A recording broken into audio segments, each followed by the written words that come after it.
Код ги пронајде така наречените професионални жалители, кои фирми редовно пронаоѓаат дупки во тендерите од мала вредност и поднесуваат жалби за содржината на огласот и тендерската документација, колку по тој основ од државата заработиле нивните адвокати. Продолжуваме со истражувањата за состојбите во метрологија, дали сумите на набавките од тамошните тендери се реални или преплатени.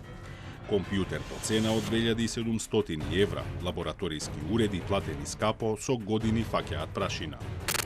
Кој и како го загадува воздухот во Скопје, РДФ отпадните горива се забранети, но и понатаму смрди.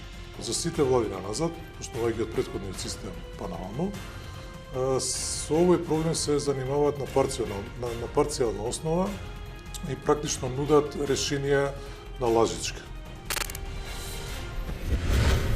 Гледајте Код во недела во 19:15.